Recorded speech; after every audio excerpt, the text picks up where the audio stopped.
Hi, my name is Ariana. Workers' rights are human rights. And it's that. Hi, my name is Shumika. Workers' rights is Human rights. And it's that.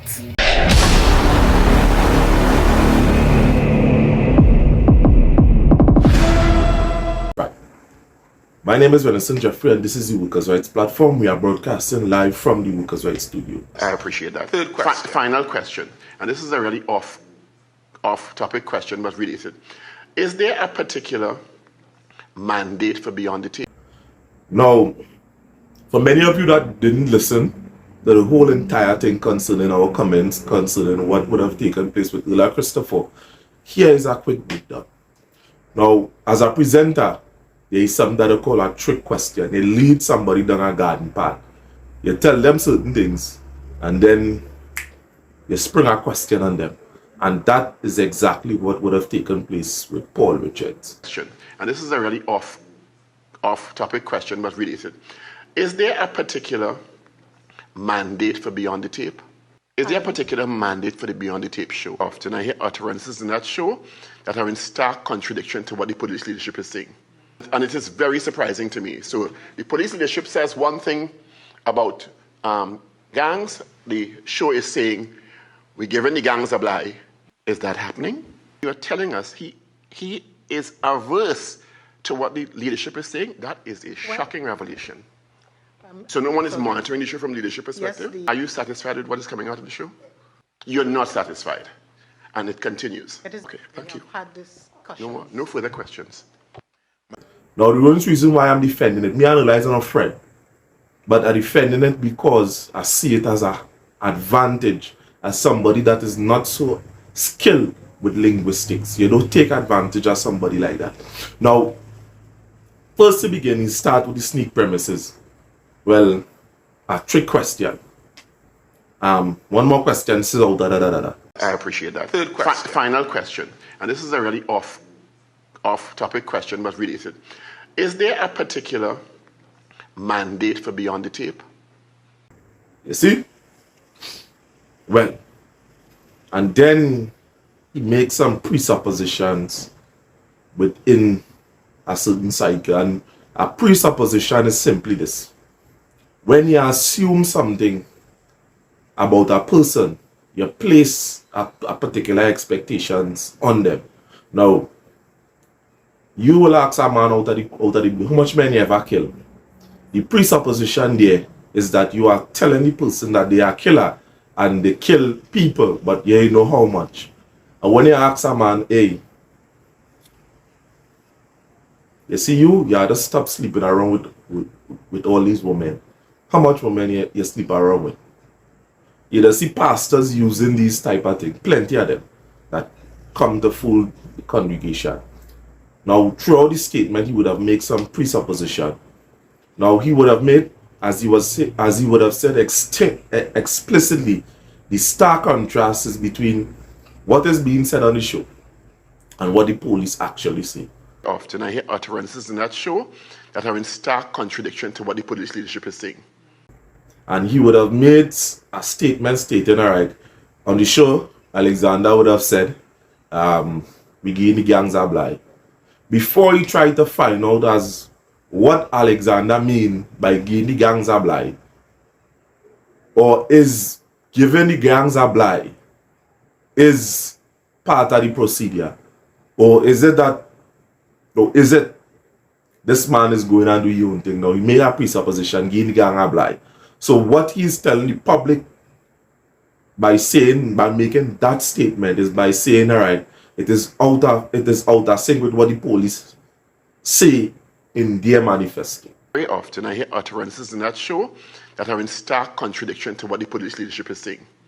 Police leadership says one thing about gangs. The show is saying, we're giving the gangs a bly. And does the show take instruction and policy and public dissemination from the police leadership? Because very often I have heard contradictory information from the police leadership and from what I see on that show. And can he prove it? As I say, these things here is very smart. Now, coupled with what we call a straw man fallacy, that take place at the lower end of the argument. Meaning, all right,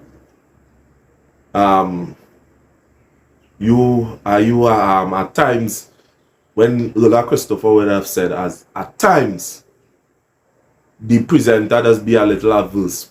Before he even said acts, he jumped to a conclusion, he make a conclusion. So it still go on and you are adverse to what really the presenter is adverse to. And what do she mean by that? She could have meant it was, you know, a breakdown that take place and, you know, we're working on that. So it go have a smooth flowing chain, you know, of information or consistency. The show should be a replica of the thoughts and sentiments of the executive of the organization. Is that happening? There may be times when the presenter is a bit adverse to the thoughts of the The organization. presenter representing the Trinidad and Tobago Police Service on a national broadcast, very popular show, in uniform, and you are telling us he is averse to what the leadership is saying? That is a shocking revelation. The truth of the matter is this. Anybody that decide to use that interview as to prove the incompetence of Earla Christopher are grabbing at straws. And this is where we stand as the workers' rights. We are here to rebut this type of nonsense that is taking place within the public domain. We ain't see nobody really cash in on the statement as yet. But anybody that cash in on the statement, we are going to tear them to pieces because we are seeing that people trying to score points. Oh yes, let me leave that out. That like if somebody trying to score a point on somebody who believe the square root of 16 is a rainbow. Come on. Come on. You see, these type of verbal gymnastics that has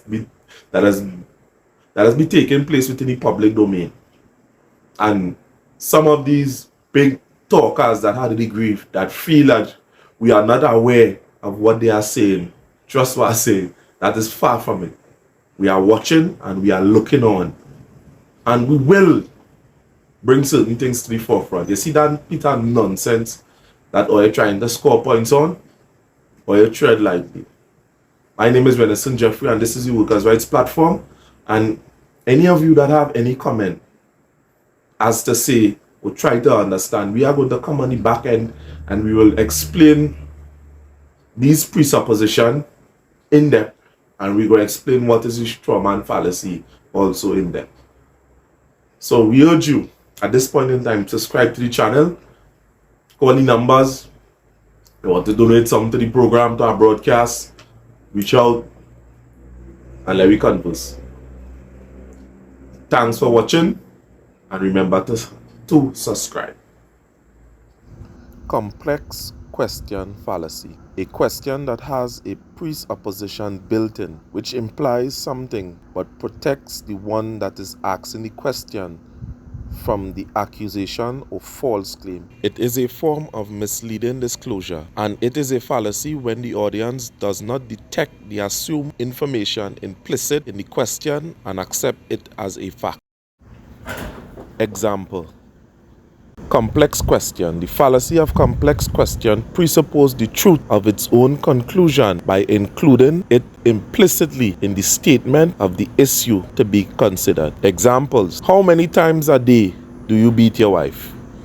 So by saying how many times a day, you are assuming, or you're trying to tell me that I just beat my wife every day. How much time I just do it? Where did you get the poison you use on him? Or you see the same example? Did the pollution you cause increase or decrease your profit? Now the sneak premises there is the pollution you cause. So you are assuming that, I caused the pollution. Did your misleading claims result in getting promoted? Misleading claims. Did your misleading claims result in you getting promoted? Misleading claims there is the presupposition. Is your stupidity inborn? So you're telling me that I'm stupid. And then you're asking me now if it's inborn. Have you stopped beating your wife? The most common one. Did Malik ever give up his bad habit? Are you still cheating? Right, look at next one here. Have you ever sinned? This one is kinda on a low level. But if I was asking the question, I would have said, how much time you sin? It would have put the person in a spot. Have you tried to stop watching too many television? So you're implying that, hey, I just watch too many television. You're trying to say here, the presupposition is, have you stopped watching too many television? Have you tried to stop watch too many television? I may be a blind man. You're implying that, our eyes are a normal thing and watching television unnecessary. Too much, a matter of fact. All these things are presupposition. So going back to the issue with Paul, when Paul would have implied from his statement that the stark contradiction within the show in which he maybe said, sometimes it is a little adverse, by he saying or implying that the adverseness is Alexander being contradictory. He is putting a presupposition within the statement. And then he is going on attack mode. And then use that statement to attack the commissioner. Is there a particular mandate for the Beyond the Tape show? The show should be a replica of the thoughts and sentiments of the executive of the organization. Is that happening? There may be times when the presenter is a bit adverse to the thoughts of the organization. Now you hear that? Pay attention. The police commissioner would have said at times. So she was relating to specific situations.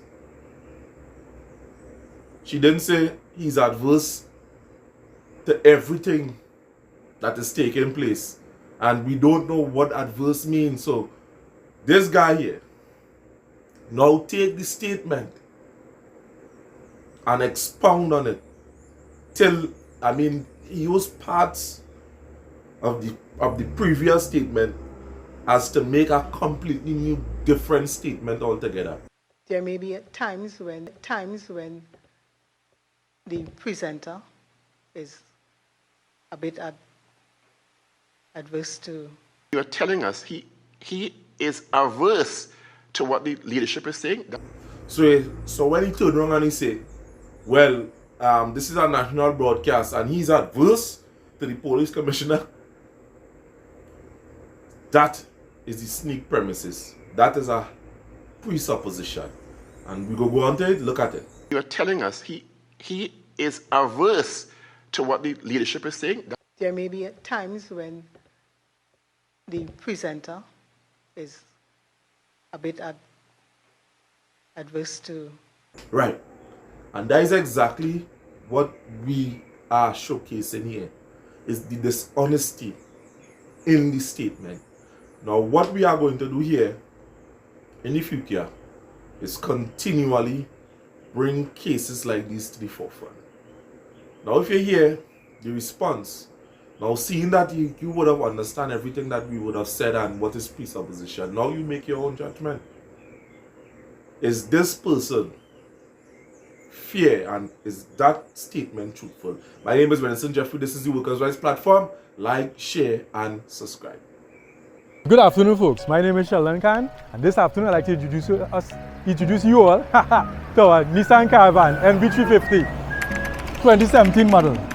For finance option, we're offering this vehicle at $16,000 down, $1,900 a month. Yes, folks.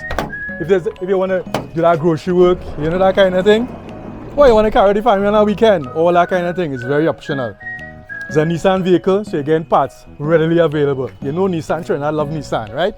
As I said again, the finance option on the vehicle is $1,900 down for 6 years. Everybody in Trinidad loves this vehicle right now. Everybody in Trinidad like Nissan, but you know that, right? This vehicle is selling really, really fast.